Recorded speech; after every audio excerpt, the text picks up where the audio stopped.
Mukwata Mojandine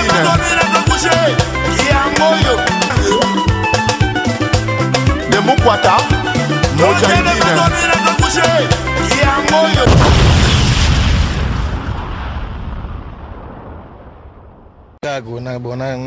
na kota na pa quadra cour série pe ali ma mutu ali salaire ali donc vivre calme donc moi na kota pa quadra po eza mouvement mo boy na Congo eza au top quoi voilà beta bisono lisolo ya premier jour beaucoup talent na quadra beta bisono moi lisolo on est à la rane continue beaucoup tali nga sola ngebigaye quadra cour man kokuta na eno za blague te ka ba viona ba sali ba comme na ba ndenge mo boy Tara Michael Jackson au Congo.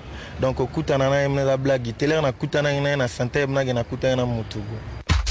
Tiens ba bien ngana double brassard pour ani tuna ngana bon. Ezaponani. Ko tuna ngana teso na méritant pour ani pona mérita déjà. Mais tuna ngana so ba bien ngana pour ani niveau. Pona yembaga na boakaka. Donc je suis chanteur animateur mutasala ngona Congo vient nga Al Pacino kwa Paris. Muta c'est que des salaires. Wanyama mwakati. Le play a trop plaisir à trop mais yaya. Moi conseil sur na banoko na ndinga sujet ya vrai yanké. Pona yayo nga ma vrai yanké conseil européen. Ba yayo balingi ba koma ba vrai yanké batanga na ba chike. Surtout so ba na ba petit dimi. Batanga na ba chiki. Po chiki nde esala ba mutu. O alandi chiki nde on a vrai yanké. Azo boulot a cause stable na vie.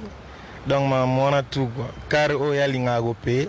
So atanga ichi kazi bula opeye kara opeye palin forme o yeli ngagolata so atanga ichi kazi bula opeye forme donc vrai anke wana go kitoko to Cédric le mater jaune chic mutasala invité quoi Rachid Saïd Barachi ba on chic mutasala ba na ngai Cristal le moto tibo mona ye wana $100 eloko pamba 200 500 Mike Mukandila yango wana chiki gago ya moi commentaire pour sa frappe.